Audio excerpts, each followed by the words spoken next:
Welcome to another episode of Cut the Money Gap with Seal, Omar, and Brian.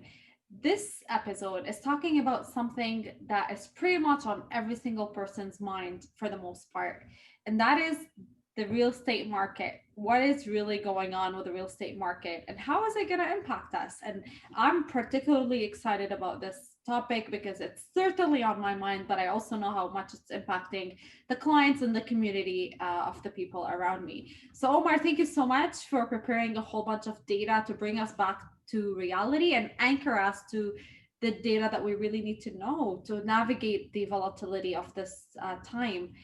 I'm really excited to be here. Thank you, Asila. Thank you. I'm actually, for those of you who have watched our episode, the first episode, the one before last week, um, you guys listen to Asil talk to you about the works and how to manage these emotional ups and downs. And a big one comes from the instability that the media constantly publicizes of the real estate market. And the one thing that I want to start off is a lot of people are on autopilot, and they're running through with their emotions first without really putting in a lot of logic into it. And so when you have that and you mix that with some really negative media, it could be a very dangerous mix. So what we're going to talk about today is we're going to cut through this fear, and how we're going to do that is basically we're going to address this instability by looking at actual facts together. We're going to go through some graphs, we're going to go through some stats, and we're going to talk a little bit about some factors. It's going to be fun. We're going to go through a little bit of a journey where we want to make sure that you have what it takes to make your own decisions and not to be tied on to other people's perception of the market, especially when other people are benefiting from, you know, putting fear and instilling fear into you so that you can watch more and stay in tune for longer periods of time. So that's kind of the headlines. I know that Brian is going to talk next week about the same kind of instability that's affecting the market at large. And I want to pass it on to Brian. And what is it? What is something that you want to tell the audience so that they can get ready for what you're about to share with them next week? Well, yeah, you're right, Omar, and honestly, I'm super excited to get this data that you're talking about because as a real estate investor, that's such a key critical area that I go to is the data, and I get so many people, reaching out to me, freaking out in a panic, and I calm them down and bring them back to reality, like Casil was saying, you're going to do for us. So absolutely, I can't wait to hear what you're bringing to us about what's been going on in the real estate market over the last few months. And then in my talk, I'm going to do something similar around the other investment markets. So yeah, bring on the data, man. I'm excited. Excellent. So, I mean, here's the reality of it. If you turn on the TV and you listen to the headlines, or if you watch or you just read the news online, it's very expected for you to feel concerned, at least, if not frightened or stressed out and full of anxiety. Because I'm going to read out a few headlines to start from different sources at different times. And just for fun, what I did is I collected a headline for every month from March to August. So here goes. Toronto home prices are plummeting on account of COVID-19. That was March 2020, and this was in Block TO. Once safer than gold, Canadian real estate braces for reckoning, April 15, BNN Bloomberg. Canada's housing market won't recover from this pandemic. That was in May, and that was by Now Magazine. Toronto home prices not expected to bounce back until 2022, and that was in June, and that was from the Toronto Star. Toronto housing market bellies economic downturn, but potential trouble looms. This was in July, right when the market was doing really, really well, and that was by the Financial Post. Toronto real estate is heading for the cliff, August 1st, 2020, and that's by Now Magazine. So it's pretty interesting. I mean, what do you expect from the consumer when all they see and when they're fully bombarded by messages like this? It's expected for them to be acting from a place of fear.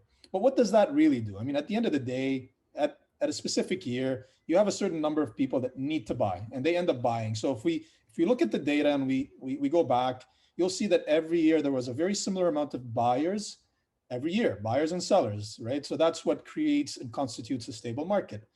And if we look at this year in specific, we find that the same number of people bought this year as well. But what did this media do? It created a lot of hesitation, and that hesitation stalled people.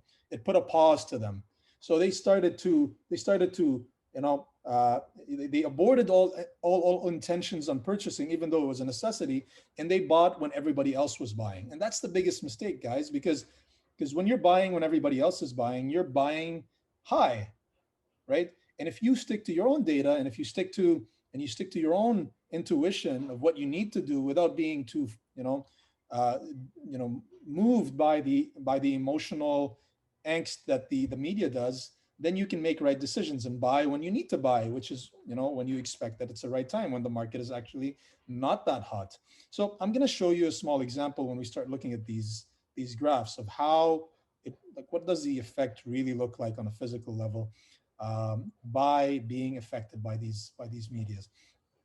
So there's the problem is that when you're listening to this media, you're giving ownership away. You're giving away your own ownership, and you're giving that ownership to the dealer, who wins when you fold, right? So that's the funny part, is that you're actually giving away your ownership to the people who are gaining. So you need to be very careful where you're getting your data. You need to be very careful where you're getting your facts. And where energy goes, where focus goes, energy flows. And if you're focused on bad energy and bad media, you're going to be making very bad decisions. And you need to be able to make real decisions based on real numbers. All I'm saying is, don't glue yourself to a TV. I mean, media is important. You need to be aware. You need to be listening to what people have to say, but don't be obsessed by it. And go to different outlets. Don't be fully focused on one place. Try to go to your real estate professional. Try to go to a financial planner. Try to talk to an investment coach. Try to talk to a financial planner. So try to get your information from different sources so that you do make a good decision. We love data, and I have an engineering background, so I love just playing with numbers and playing with graphs. So what I'm going to do is, I'm going to give you ownership back to make right decisions. I'm going to put the ownership in your hands, and I think you deserve that, because buying real estate is, the biggest purchase 99.9% of the people make in their whole life. So you deserve good information, you deserve good facts, and you deserve to make your own decisions based on that number, with these numbers. So let's get started, guys. First thing I want to do is, I'm going to share my screen. I'm going to take you through a small example where you can see why, why media sometimes leverages on only one part of the message. They focus on one part and they mislead you, right? So I'll take you through one of the statistical reports that we generate on a monthly basis here. Just going to make sure I'm sharing the right one. It's this one, I believe. Yep. Guys, do you see the market stats for the GTA? Okay, so these are the market stats for the GTA. And if for those people who are listening in on the podcast, this chart is available to you on Facebook, or through, just email me, and if you want to get the information. But this chart will basically talk about the average sale price for the month, the average number of sales that happened on that month, and how they were changed, or how they varied from the year before. It shows the year to date, actually, sorry. And it shows also the days on the market, the average days on the market, the months of inventory, which is a great depiction of how much supply there is in the marketplace. It also breaks it down by condos and by houses. So for those of you who are watching me, I am going to actually go through a quick dive through the year in the GTA from March to August. And I want you to put your focus on the average sale price, right? And the one that we have in front of us, it's for March. It says 890,822. If we go to April, give me 1 second, guys. So go to April. Then it goes down to 881,565. And then in May, it went down even more to 449,000, sorry. And in June, the market started to do a lot better, and the market went up to 891,167. That was the average price for the GTA. And then in July, it did even better, and it went to 903,607. And then finally, in August, we ended at 912,441.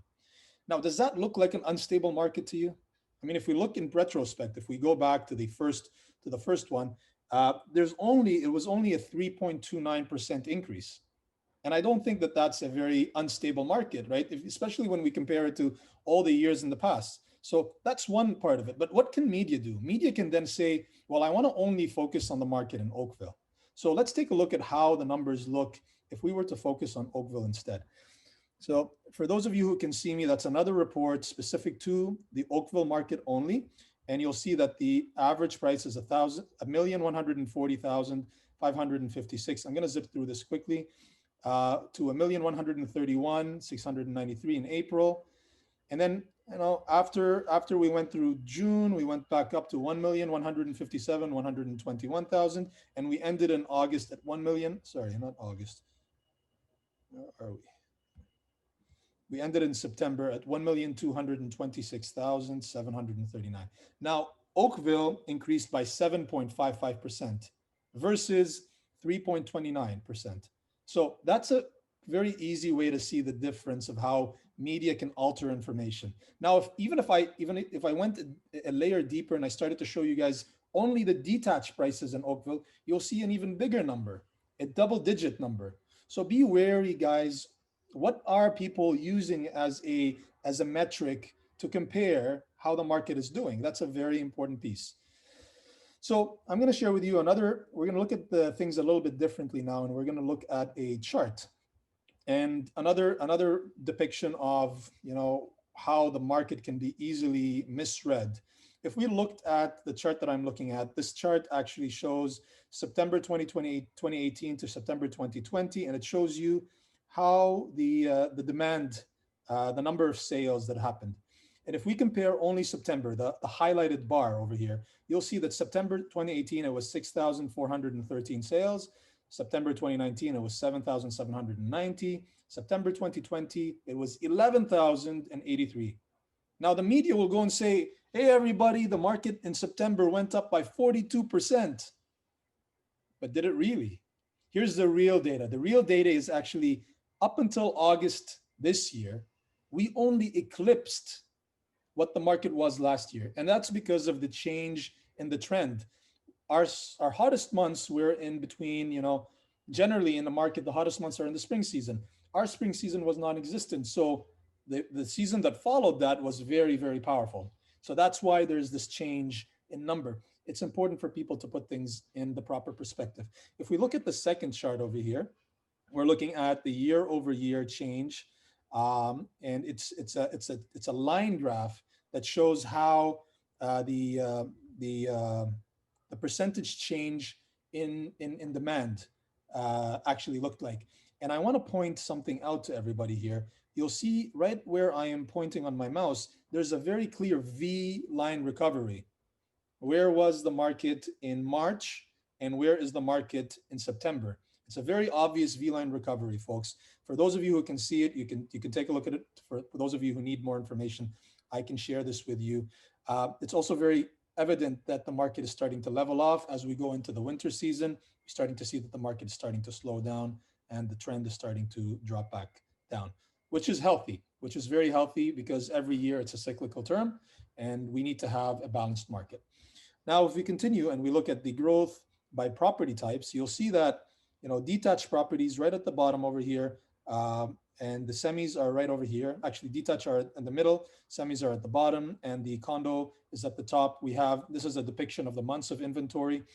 You can see that semis, townhouses, and detached are at a very low months of inventory, between 1 to 1.4. As for condos, we're seeing a lot larger months of inventory. The reason for that, ladies and gentlemen, is because a lot of people are starting to look at places to live that you can work from home, and that's why we're seeing that houses are staying on the market for longer. Sorry, condos are staying on the market for longer, while houses are actually selling for much faster, and that's the trend. Now, in a real estate market, as we saw that the market had grown by 3%, but different parts of the market have moved in different ways. There were certain patterns that were being created, and making a good decision, you need to understand what the pattern is today. You need to understand, am I investing in a townhouse, or am I investing in a condo, or am I investing in a detached? And if I invest in a townhouse right now Am I making a decision based on the future? Am I looking for an opportunity? I want to buy something that is low today because nobody else is buying it, right? So there's a lot that goes into it, but the market is different depending where you focus. Now, if we go even deeper, we can also, we can see actually before we go even deeper, we're going to look at how the prices have progressed. It is very clear that the detached market was the one that did the best this year. The market in the detached side had grown significantly. While if we look at the condo market, it's almost it was almost there's been no change. If we look at October 2019 to September 2020, we're almost at the same point. So the market hasn't really dropped, but it hasn't really increased at the same either. And we can also see that semis, towns, and row houses have actually gone up in comparison from the beginning of the year. So this data is very valuable for you to know where to focus.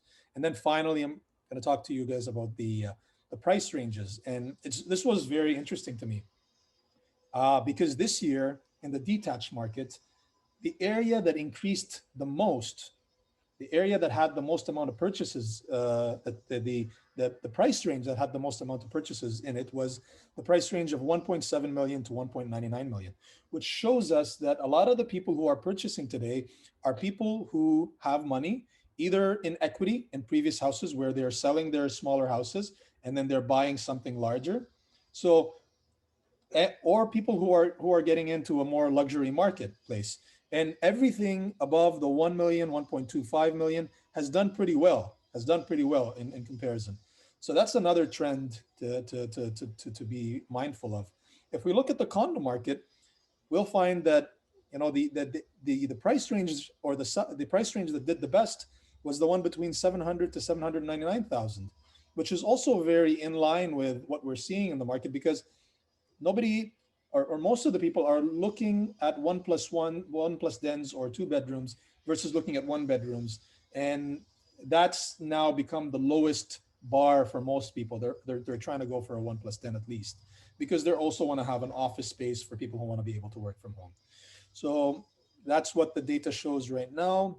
And obviously, if I had more time, I would dive a lot deeper into what the data means and what other trends we can pull out of the data. And then finally, I'm just going to bring your attention to how it's affected by different regions. I've broken this is for those of you who can't see me. There's a graph broken down by different regions between Halton, Peel, Toronto West, Toronto Central, Toronto East, York region, and Durham region. And you'll see that every specific region reacted differently in every different type of home. So detached houses did really well in Oakville, or in the Halton region. You'll see that there was a 23.7% increase in that area. While if we look at the Toronto Center, we only can see 7.6% increase in the detached market.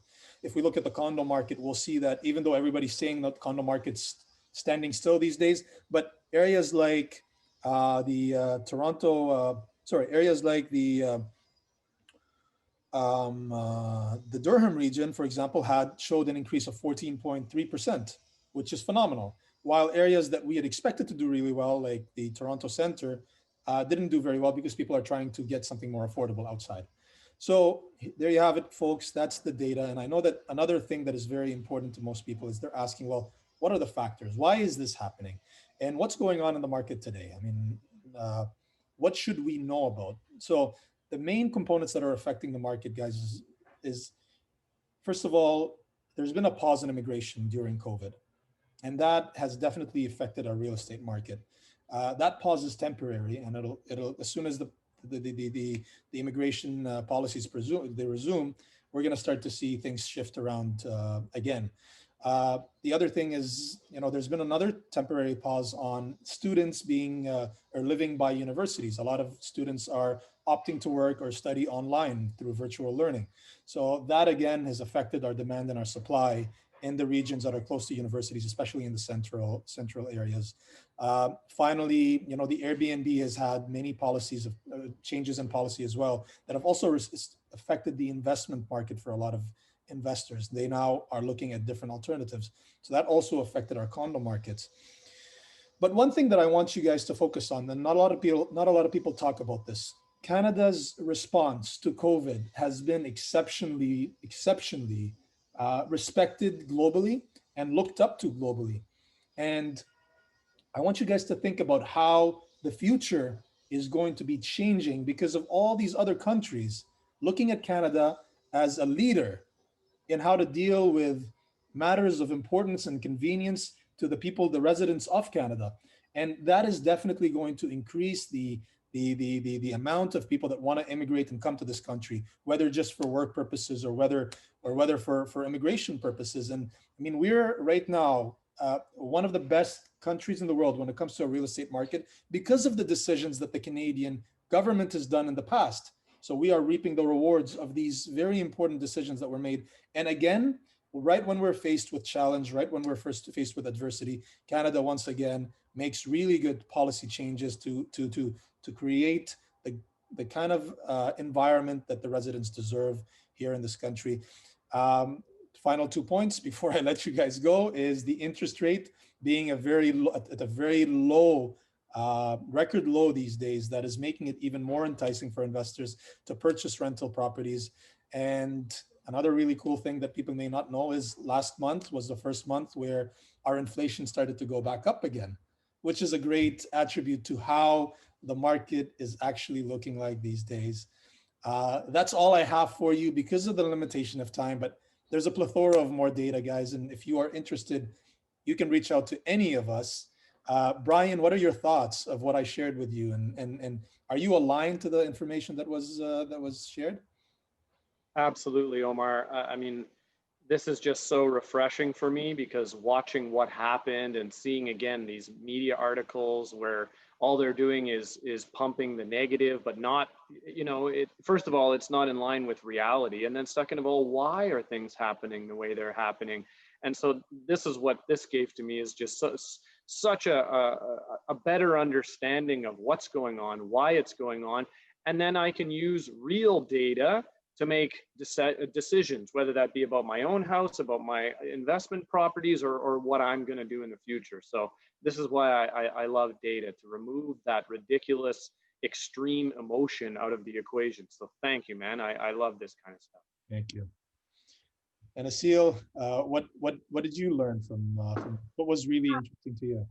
The things I'm taking away is that there's no such thing as the Toronto or GTA market. There's pockets in that market, and there's different sub trends within neighborhoods, within different types of real estate. So there's no such thing as what's happening in the market. It's a very broad question that doesn't give much direction or information to the person seeking that. So it's important to reach out to your trusted real estate agent and get a customized advice based on what works for your situation and what's really happening in your area for your property, because that could be very different than the overall headline. So very valuable information, Omar, and thank you for sharing it with us today.